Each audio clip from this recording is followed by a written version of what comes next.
ये आकाशवाणी का ईटानगर केंद्र और अरुण एफएम 103.1 मेगाहर्ट्ज है।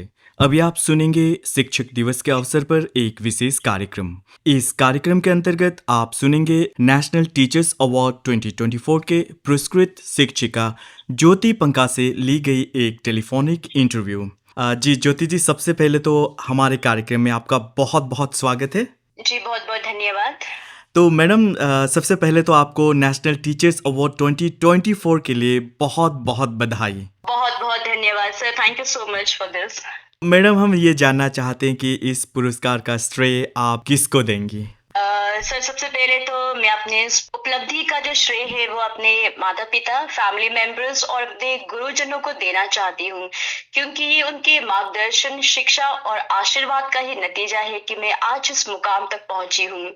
इसके बाद मैं अपने साथ जुड़े हुए जितने भी प्यारे विद्यार्थी हैं, मेरे शिक्षक गण हैं और मुझसे जुड़े हुए जितने भी लोग हैं, मैं उन सभी लोगों का भी धन्यवाद देना चाहती हूँ, क्योंकि ये उनके कंस्टेंट सपोर्ट, प्यार और आशीर्वाद का ही नतीजा है कि आज मुझे इस मुकाम तक पहुंचने का मौका मिला है।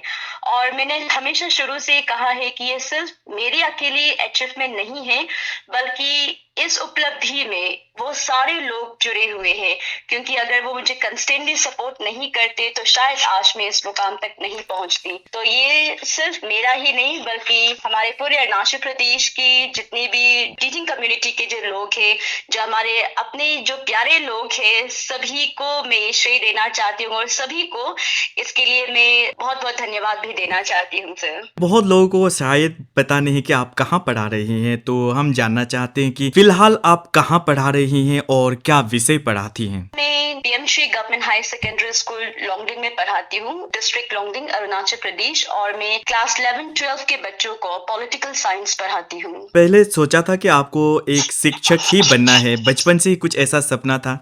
जी हाँ, अगर मैं कहूँ तो मैं हमेशा से एक अच्छी शिक्षक बनना चाहती हूँ, क्योंकि मेरे पिताजी श्री नामचंद पानका एक रिटायर्ड स्टेट अवार्डी टीचर है और वो हमेशा से मेरे आदर्श गुरु रहे हैं। मेरे पिताजी को मैंने बचपन से ही अपनी ड्यूटी को पूरी ईमानदारी और शिद्दत के साथ करते हुए देखा है। उनको मैंने लोगों की जिंदगी को बनाते हुए, संवारते हुए देखा है और हर वर्ग के लोग उन्हें बहुत सम्मान भी करते थे। तो वो हमेशा से मुझे इंस्पायर करते थे और इसी के चलते मैंने इस प्रोफेशन को चुना है। और शायद आपको ये जान के खुशी भी होगी कि मेरे परिवार में मेरे पिताजी, मेरी बड़ी दीदी और मैं खुद, हम तीनों इसी टीचिंग प्रोफेशन से जुड़े हुए हैं सर। ये तो बहुत अच्छी बात है कि ज्यादातर आपके परिवार के लोग टीचिंग से जुड़े हुए हैं। तो मैं ये जानना चाहता हूँ, कहते हैं ना कि जब शिक्षक की बात करते हैं, टीचिंग कम्युनिटी की बात करते हैं, तो पर्टिकुलरली जब टीचिंग से रिलेटेड जो उनके लाइफ में जो बड़ी चुनौती होती है, बहुत सारी कठिनाइयाँ होती है, तो फिलहाल आप क्या क्या चुनौती और कठिनाइयाँ फेस कर रही हैं? सर अगर हम चैलेंजेस और चुनौतियों की अगर बात करें तो सबसे बड़ा चुनौती जो शिक्षक के लिए होता है वो होता है जो स्टूडेंट्स जो थोड़ा वीक होते हैं उनको शिक्षा प्रदान करना कई बार चुनौतियों का हमें सामना करना पड़ता है।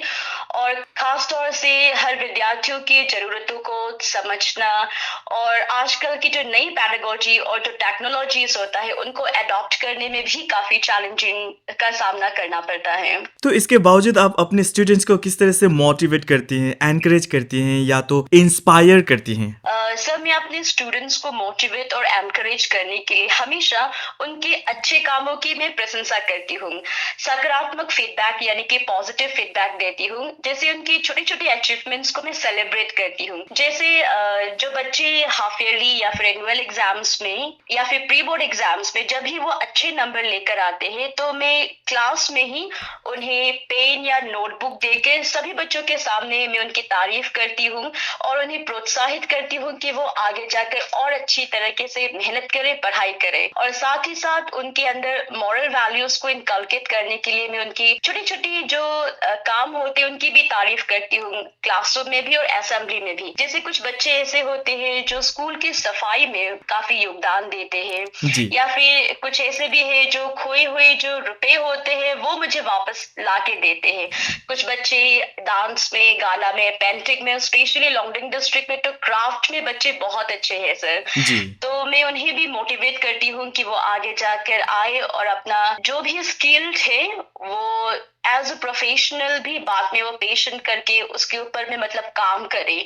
और कुछ सीनियर्स ऐसे भी होते हैं जो जूनियर्स बच्चों को भी हेल्प करते हैं। जी। तो जब हम बच्चों की जब तारीफ करते हैं तो वो बहुत खुश होते हैं और वो प्रोत्साहित होते हैं।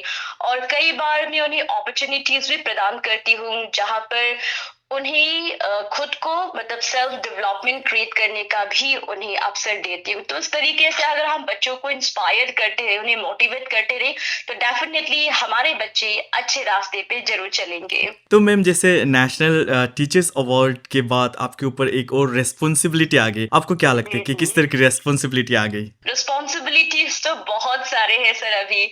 जैसे कि हमने पहले भी कहा ले कि हमारा मतलब हमने सपना, बहुत बड़ा सपना है, अपने आप एक बहुत बड़ी अचीवमेंट है।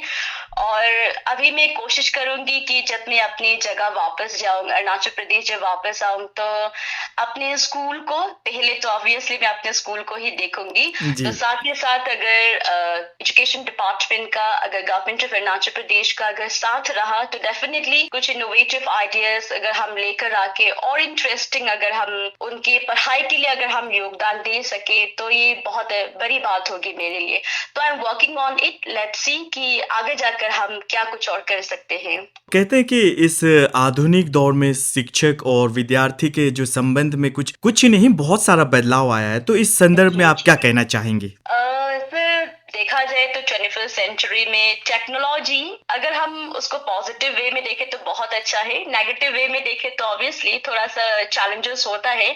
खास तौर से जो फेस टू फेस जो इंटरेक्शन होते हैं ना कहीं वो मिनिमाइज हुआ है। बच्चों के अंदर सोशल वैल्यूज में भी थोड़ा सा कमी आया है। पर मैं हमेशा से ये मानती हूँ कि बच्चे आज भी बच्चे हैं और वो हमेशा ऐसे ही रहेंगे। तो ये हम टीचर्स के ऊपर डिपेंड करता है कि हम किस तरीके से अपने बच्चों को डील कर सकते हैं। अगर आपके अंदर में उस एनवायरनमेंट को अगर आप समझते हैं, बच्चों का मानसिक उनकी सोच क्या है, वो क्या चाहते हैं, वो चीजों को अगर आप समझ सकते हैं, तो ये बहुत बड़ा डील नहीं है। जी। इसलिए मैं मेरे साथ में लॉन्गडिंग में जितनी भी टीचर्स है उनको भी मैं हमेशा वही मोटिवेट करती हूँ कि पेशेंस के साथ आप काम कीजिए, बच्चों को समझिए, हमेशा एक पॉजिटिव एटीट्यूड रखिए। और ये सारी चीजें अगर हमारे अंदर रहेंगे, बच्चों के साथ में हम अगर स्ट्रॉन्ग रिलेशनशिप बॉन्डिंग अगर हम रखते हैं, तो हर चैलेंजेस को सर हम सामना कर सकते हैं। ये बहुत बड़ा चैलेंजेस है ऐसा नहीं है, बट जरूरी है कि हमें उसके ऊपर में प्रैक्टिकली हम लोग को काम करना जरूरी है। मैम एक और अहम सवाल वो है कि आज के ज्यादातर स्कूली बच्चों के हाथ में मोबाइल फोन होता है, जिसे आज ये बच्चे कहीं ना कहीं डिस्ट्रैक्टेड रहते हैं। इस विषय में आपका कुछ कहना है? सर मोबाइल फोन की अगर मैं अपने पर्सनल एक्सपीरियंस अगर आपके साथ में अगर शेयर करूं, तो हमारे लॉन्गडिंग जिले में भी, नॉट ओनली लॉन्गडिंग लेकिन एंटायर शायद अरुणाचल प्रदेश और सभी में ही फोन को लेके हमेशा इश्यूज होता है। तो मोबाइल फोन की अगर हम बात करें तो नेगेटिव यूजेस बहुत ज्यादा है ऑब्वियसली, क्योंकि वो टीनेज है, तो उनको अगर प्रॉपर गाइडेंस नहीं मिलता है तो कई बार वो बच्चे फोन के चलते गलत रास्ते चले जाते हैं, नेगेटिव चीजों पे वो ज्यादा अट्रैक्टेड होता है। लेकिन अगर वही फोन को अगर हम पॉजिटिवली अगर यूज किया जाए, तो आजकल क्या कुछ नहीं किया जा सकता है। जी। जैसे सबसे पहला एग्जाम्पल अभी हम दोनों ही देख लीजिए, हम यहाँ न्यू दिल्ली में, आप ईटानगर वहां बैठे, हम लोग टेलीफोनिक कन्वर्सेशन से हम दोनों एक बातचीत कर रहे हैं अभी। जी। तो इसी तरीके से अगर बच्चे उसको पॉजिटिवली अगर लेते हैं, तो अपने जितना भी सिलेबस है उनको वो अपडेट कर सकते हैं, इजीली हर एक क्वेश्चंस के डाउट्स को वो क्लियर कर सकते हैं। और मैं आपको एक बात बताना चाहती हूँ सर, जी। स्पेशली जब मोबाइल फोन की बात आ ही रही है, तो जब कोविड-19 जब पैंडेमिक चल रहा था, तो उस समय टीचर्स और स्टूडेंट्स के बीच में फेस टू फेस क्लासेस बिल्कुल नहीं था सर, हमें घर में बैठ के ही बच्चों को पढ़ाना पड़ता था। तो ये अपने आप ही बहुत बड़ी चैलेंजेस थी। तो उस चैलेंजेस को ओवरकम करने के लिए हमने एक यूट्यूब चैनल खोला था, स्कूल चले हम। जी। तो उसके माध्यम से मैं अपने बच्चों को पहले मैं उन्हें यूट्यूब लिंक वीडियोस को मैं रात में शूट करके उन्हें वीडियोस लिंक उनको शेयर किया करती थी। तो बच्चे इजीली अपने घरों में बैठकर मेरे वीडियोस को ऑन करके वहां से वो पढ़ लेते थे। देन फिर उसके बाद में उसी फोन के माध्यम से उन्हें मैं पीडीएफ क्वेश्चंस आंसर उनको सेंड करती थी। तो इस तरीके से अगर हम पॉजिटिवली अगर फोन को यूज किया जाता है तो हम बहुत कुछ कर सकते हैं कंस्ट्रक्टिव वे में। हाँ, जी। But we have to make it sure कि नेगेटिव वे में उसको यूज नहीं करना है। और बीइंग अ टीचर ये हमारा बहुत बड़ा इंपॉर्टेंट रोल होता है कि समय समय पर हम उन्हें इन सारी चीजों के बारे में गाइडेंस देते रहें। तो आशा करते हैं कि आने वाले दिनों में ये बच्चे भी ये बात ध्यान में रखें कि मोबाइल फोन को किस तरह से यूज करना है। पठन पाठन की बात हुई तो अब बात जी। करते हैं ज्योति पंकज जो है पर्सनली किस तरह की पर्सन है। बीइंग अ टीचर एक तरफ से मैं बहुत स्ट्रिक्ट हूँ अपनी क्लास में, but at the same time मैं बहुत अप्रोचेबल भी हूँ। और बच्चे जब फीडबैक मुझे देते हैं तो वो बोलते हैं कि शुरू शुरू में उन्हें मतलब थोड़ा सा डर लगता है क्योंकि मैं स्ट्रिक्ट है, काफी डिसिप्लिन में मेंटेन करती हूँ। जी। But at the same time I am very approachable और बच्चों को मैं सही तरीके से परख लेती हूँ कि उनकी कमियां क्या हैं। जी। तो इस तरीके से मैं पर्सन टू पर्सन बच्चों का नाम भी जानती हूँ और एट द सेम टाइम उनकी कमी क्या है उसे भी पहचानती हूँ और उसे मोटिवेट करती हूँ और आगे बढ़ने के लिए उन्हें मैं प्रोत्साहित भी करती हूँ। और सिर्फ इतना ही नहीं, मैं पढ़ाई के अलावा को करिकुलर एक्टिविटीज पे भी काफी इन्वॉल्व होती हूँ। जी। जैसे कि अगर कुछ भी 15 अगस्त हो गया, 26 जनवरी हो गया, तो उसमें बच्चों का को करिकुलर एक्टिविटीज जैसे आपका नेशनल एंथम, डांस वगैरह जो भी होता है उसे पर्सनली ही इनिशिएट करके बच्चों को मैं मोटिवेट करती हूँ, उन्हें पार्टिसिपेट कराती हूँ और इस तरीके से उनका सेल्फ कॉन्फिडेंस और पर्सनालिटी डेवलपमेंट भी कराती हूँ। और जब कुछ कुछ प्रोग्राम्स वगैरह होता है, चाहे आपका national level I mean like 15 अगस्त, फिर 26 जनवरी हो गया, फिर ऑनरेबल चीफ मिनिस्टर गवर्नर्स का विजिट हो गया, तो प्रोग्राम्स वगैरह भी होस्ट करती हूँ जी। सर। और ज्योति पान का बहुत फ्रैंक है सर, मैं बहुत पॉजिटिव रहती हूँ हमेशा। ऑब्वियसली सिक्के के हमेशा दो पहलू होते हैं सर, नेगेटिव भी होता है पॉजिटिव भी होता है, तो मैं हमेशा पॉजिटिव साइड को मैं प्रेफर करती हूँ। अगर लोग नेगेटिवली अगर कुछ बोलते भी है तो उसको भी मैं पॉजिटिव वे में ले जाती हूँ। तो कई बार मुझे मेरे कलीग्स या फिर बाकी के जो दोस्त है वो भी पूछते कि तुम हमेशा इतना चेयरफुल कैसे रहती हूँ। जी। तो जी। मैं उन्हें वही बोलती हूँ कि हमेशा पॉजिटिव एटीट्यूड रहिए, पॉजिटिव एटीट्यूड रहेंगे तो सब कुछ ठीक होगा। अगर हम अच्छे हैं तो बाकी सब भी अच्छे हैं। जी। तो ज्योति मैडम हम आपसे ये जानना चाहते हैं टीचिंग के दौरान कुछ ऐसी घटनाएं या कुछ ऐसा इंसिडेंट या ऐसा मोमेंट जो आपके लिए अभी तक सबसे ज्यादा यादगार रहा हो। एज अ टीचर करियर में जी सर, हाँ मैडम। स्टूडेंट लाइफ का एक छोटा सा इंसिडेंट में बताऊं सर, उसके बाद टीचर्स पे जाती हूँ मैं। Sure sure. सर जब मैं क्लास 6 में थी, मैं एक्चुअली पहले अपनी पढ़ाई मैंने वाचिथुंग बस्ती में ही किया है। तो जब मैं नई नई जब डेमाली हायर सेकेंडरी स्कूल में आई थी तो मुझे इंग्लिश तो बहुत दूर की बात, मुझे हिंदी भी ढंग से बोलना नहीं आता था। तो उसमें एक घटना हुआ था जी। जो मैं नॉर्मली जब भी होता है मैं उसे शेयर करती हूँ। तो उसमें एक लड़की थी, मैं उसका दोस्त नहीं थी पहले, तो असेंबली के चलते वो बेहोश हो गई थी। जी। तो उसमें मुझे लगा कि उनके जो दोस्त थे वो उनको हेल्प करेंगे, लेकिन शायद उस वक्त सब डर गया था, वो तो साइट हो गए थे सभी। जी। तो मैं वहाँ एज आई सेड अर्लियर कि मैं हमेशा से लाइक हमेशा हेल्पिंग नेचर भी है मेरा एक। तो मैं उसको मदद करने गई थी, तो मदद करके वो बहुत हट्टा खट्टा था, तो मैं जी। उसको जी। उठा तो नहीं सकी, लेकिन टीचर्स रूम में भाग कर मैंने टीचर्स को बुलाया है। जी। तो उसके बाद उनको लेकर कॉमन रूम में ले गया, देन उसके पेरेंट्स को बुलाकर वो हॉस्पिटल लेकर चले गए। जी। तो वो घटना कुछ दिन के लिए मैं भूल गई थी, लेकिन एक हफ्ते के बाद जब वो लड़की वापस आई जी। तो उसमें मेरे जो क्लास टीचर थे जी। यूके मिश्रा सर, तो उसने उस लड़की को बोला कि देखो आज अगर आप जिंदा है, अगर आप जीवित है तो ज्योति की वजह से। जी। तो सब लोगों ने मेरे लिए ताली बजाया, तो मुझे बहुत अच्छा लगा। उसके बाद उस सर ने मुझे पूछा कि ज्योति आपको पता है आपके नाम का अर्थ क्या है? तो मैंने थोड़ा सा बताया कि हाँ उजाला, दिया, कुछ कुछ। जी। तो उसने कहा कि हाँ आपका नाम का मतलब होता है प्रकाश देना, आपको उजाला देना है। तो उसने सर ने मुझे कहा कि जिस तरीके से आपका नाम है, जैसा आप है आपका नाम जैसा है आपको हमेशा वैसे ही बनना है। जी तो वो मेरा क्लास 6 का इंसिडेंट है और आज तक मुझे वो याद है सर। जी तो मैं हमेशा ये कोशिश करती हूँ कि मैं जहां भी जाऊं मैं अपने नाम की तरह लोगों को प्रकाश देती रहूं। और मैं अभी भी मतलब टीचिंग कैरियर में भी मैं यही चीज को इम्प्लीमेंट करती हूँ कि मैं जहां जहां जाऊं मैं अपने बच्चों का भविष्य को सुधारने की कोशिश करूं, उनको प्रेरणा दूं और उनकी जिंदगी में भी मैं एक दिया की तरह काम करूं, एक उजाले की तरह काम करूं और जी उन्हें प्रोत्साहित कर सकूं। जी मैडम। टीचिंग करियर में सर अभी हमने जो नेशनल लेवल के लिए जो हमने पीपीटी सबमिट किया था जी तो उसमें हमने बच्चों का कुछ फीडबैक कलेक्ट किया था।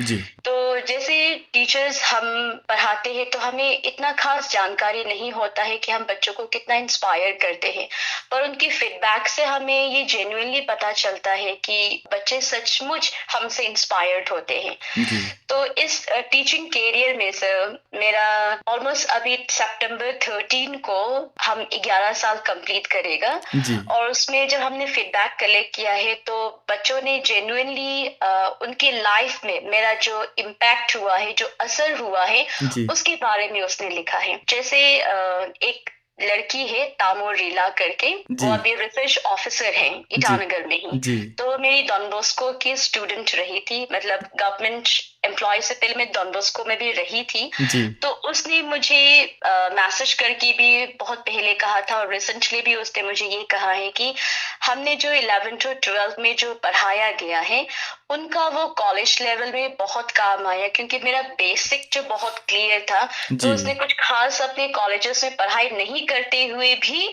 मतलब वो आप कॉलेज को अपना आराम से क्लियर कर सका, क्योंकि हमारा जो बेसिक था वो हमने बहुत अच्छी तरीके से उनको क्लियर कराया। देन उसके बाद में और एक स्टूडेंट है सर, क्लास 12 बैच के थे पहले, फिलहाल अभी वो दिल्ली यूनिवर्सिटी में बीए कर रहा है पॉलिटिकल साइंस में। जी तो उसने भी मुझे यही फीडबैक दिया है कि जैसे हमने आपको पहले बोला था कि वो पहले मेरा स्ट्रिक्ट नेचर से वो काफी डरते थे क्योंकि वो बहुत शाय लड़का था, लेकिन बाद में हमने उनका जब इंटेलिजेंस लेवल को जब हमने जाना कि बच्चों के अंदर बहुत इंटेलिजेंट ये बच्चा है, बस थोड़ा शाय नेचर का है, तो उसको हम थोड़ा अगर उनके अंदर अगर हम हौसला अगर लेकर आते हैं, उनको अगर हम क्लास में अगर इंटरेक्टिव क्लासेस में अगर उनको पार्टिसिपेट कराते हैं तो ये बच्चा बहुत आगे जा सकता है। जी तो धीरे धीरे हमने जब उनको एनकरेज किया, मोटिवेट किया, क्लास एक्टिविटीज में उनको प्रेजेंटेशन करने का मौका दिया गया, तो आप विश्वास नहीं करेंगे सर, वही छोटा सा जो शाय जो लड़का है जी आज इतना जेंटलमैन हो गया और दिल्ली यूनिवर्सिटी में वो अपना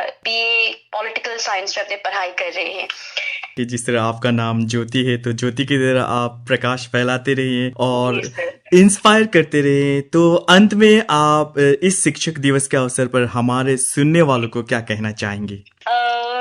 सबसे पहले तो सभी को हैप्पी टीचर्स डे, और मैं सबसे ये कहना चाहूंगी कि हमेशा पॉजिटिव एटीट्यूड को बनाए रखिएगा। और साथ ही साथ एक कहावत है, एक कोट की कहा गया है कि हम अगर दुनिया को अगर हम चेंज करना चाहते हैं तो सबसे पहले हमें अपने आप को बदलना पड़ेगा। तो मैं ये कहना चाहूंगी कि हमेशा आप सीखते रहिए, सीखने की कोई उम्र नहीं होती है, और जब भी कोई भी चीज आप सीखते हैं तो उसको अपने तक सीमित मत रखिएगा, बल्कि उनको आप आगे जाकर लोगों तक उनको पहुंचाइएगा और साथ ही साथ उनको अपनी जिंदगी में भी इम्प्लीमेंट कीजिएगा। चैलेंजेस हर जगह होता है, लेकिन उन सारे चैलेंजेस को हम सबको मिलकर डट कर सामना करके सारे चैलेंजेस को ओवरकम करना है, और पॉजिटिव एटीट्यूड के साथ में हम अरुणाचल प्रदेश को एक उन्नति की ओर लेकर जा सकते हैं। मैडम, आपने शिक्षक दिवस के अवसर पर हमारे लिए समय निकाला और हमसे बातें की, इसके लिए आपका बहुत बहुत धन्यवाद।